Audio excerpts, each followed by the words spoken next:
Casas não faltam. Faltam as soluções para comprar casa. Por isso, antes de escolher a casa, escolha o banco. Quem quer casa, vai ao crédito. Crédito Predial Português. Grupo Tota.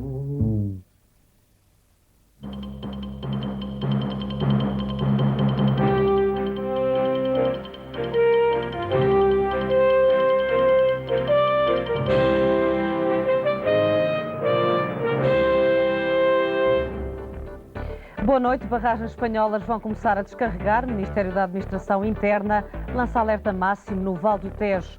Prevêem-se as piores cheias dos últimos tempos. A chuva abrandou, mas o temporal que se fez sentir ao longo do dia deixou a zona da Grande Lisboa num caos. Ruas inundadas como nunca, trânsito parado durante horas e acidentes que causaram 3 mortes. Jerónimo Sousa desiste da corrida a Belém e apela ao voto em Jorge Sampaio. O Partido Popular reúne comissão política para reafirmar a neutralidade face aos 2 candidatos.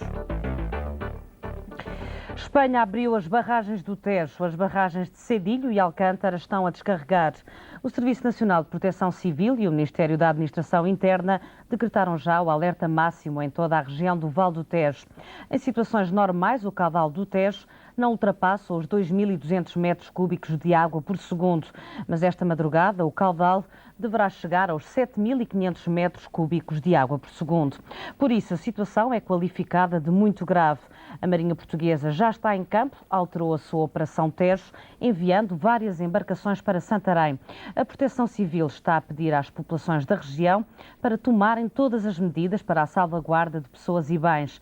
A situação mais dramática só se deverá verificar dentro de 15 a 20 horas, porque a água das barragens espanholas leva muito tempo a chegar à região de Santarém.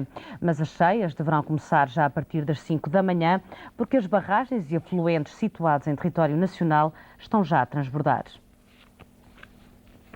A Proteção Civil já divulgou a lista com as previsões das zonas de cheias e dos cortes de estrada. A primeira situação crítica vai ter lugar na Estrada Nacional 118, onde o troço Rossio-Pego deverá ficar submerso às primeiras horas da madrugada. Poucas horas depois será a vez do troço entre o Rossio ao sul do Tejo e Tramagal. Ainda a meio da madrugada, a Estrada Nacional 2, entre o Rossio e a Rifana, também ficará submersa. A lista dos cortes de estrada continua na Nacional 3, entre Abrantes e Constância, e na Estrada Nacional 243, entre a Golgã e Chamusca. De manhã, a situação vai complicar-se. A primeira cheia vai atingir a Estrada Nacional 365, entre a Azinhaga e a Golgã, que ficará submersa durante a manhã. Já ao início da tarde, a Estrada Nacional 365, em Mato Miranda, ficará submersa, provocando o isolamento do Pombalinho e da Azinhaga. A Estrada Nacional 368, entre a Tapada de Alpiarça, também vai ficar inundada ao princípio da tarde, tal como a Estrada Nacional 118, entre Tapada e Almeirim. Ao fim do dia de amanhã, a situação vai complicar-se em toda a zona de Santarém, com mais cheias e cortes de estrada. Durante o dia, o mau tempo abateu sobre todo o país, mas a zona mais afetada foi, sem dúvida, a zona da Grande Lisboa, que viveu horas de caos.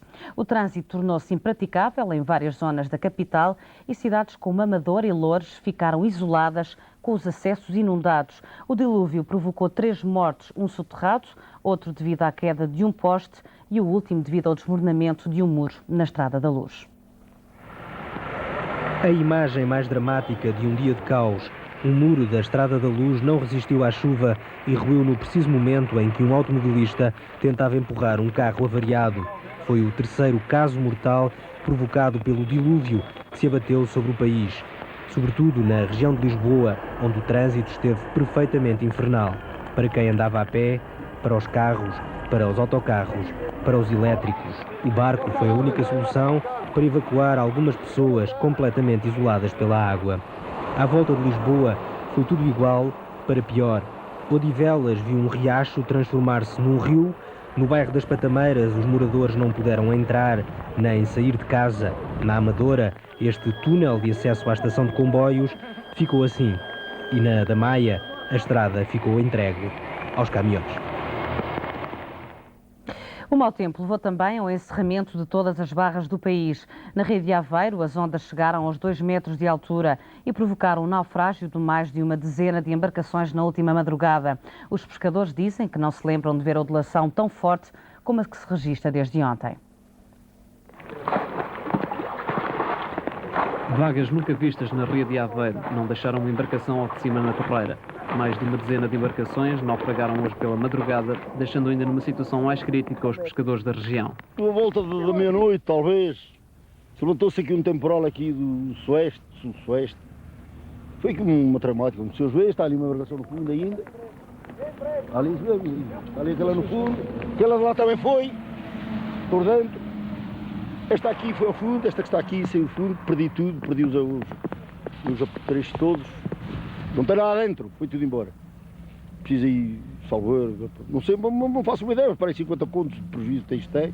Aquelas ali daquele canto para ali foi tudo ao fundo. Está uma lá ao norte. Lá ao norte está uma que partiu, lá foi tudo, totalmente.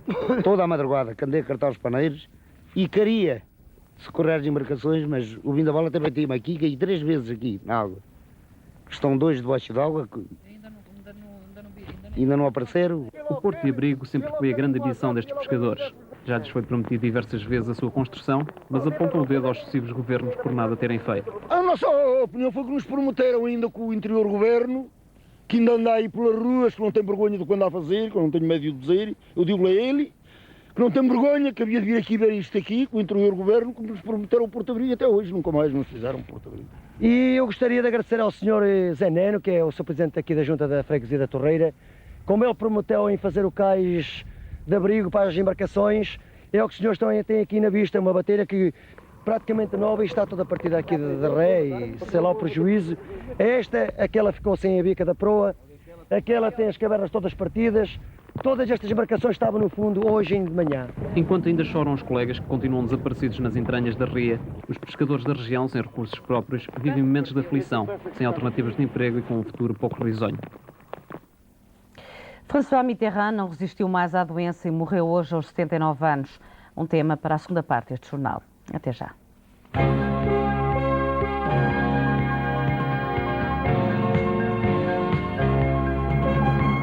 Quem é o próximo Presidente da República?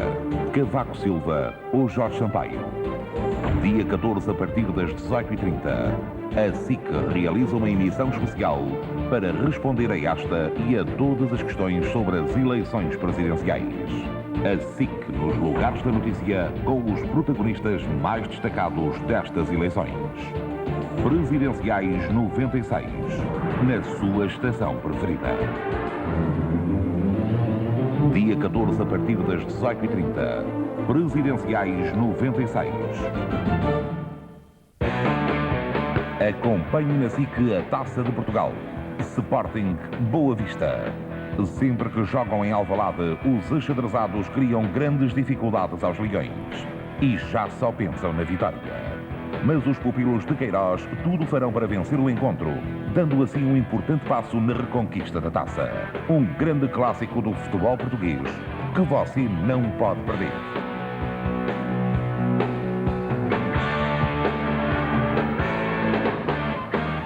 Amanhã às 20h45 em direto de Alvalade, Sporting Boa Vista.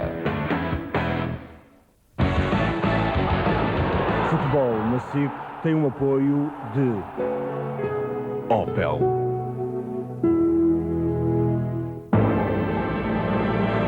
Protector da Wilkinson. Lojas Excel. Este homem, diz Santana Lopes, representa tudo o que está podre no futebol português.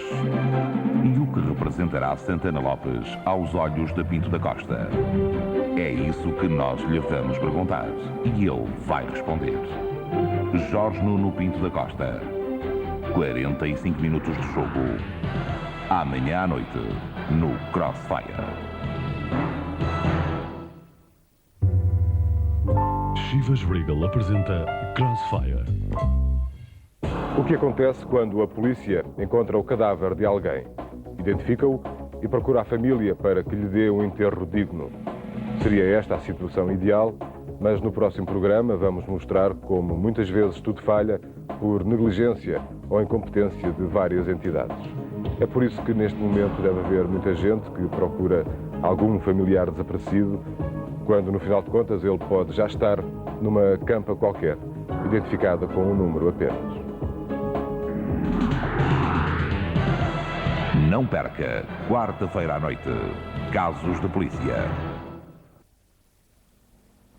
O candidato Jerónimo de Sousa anunciou hoje a sua desistência da corrida a Belém e o PCP apelou aos seus militantes que votem Jorge Sampaio, um democrata com provas dadas segundo os comunistas. O PC diz que quer a derrota de Cavaco Silva já no próximo domingo, poupando o eleitorado a uma segunda volta. O candidato comunista atrasou-se uma hora para anunciar o que já todos sabiam. Nem a tempestade que se abateu sobre Lisboa mudou o rumo à intervenção do PCP nas eleições de domingo. Em 2 meses e 107 iniciativas públicas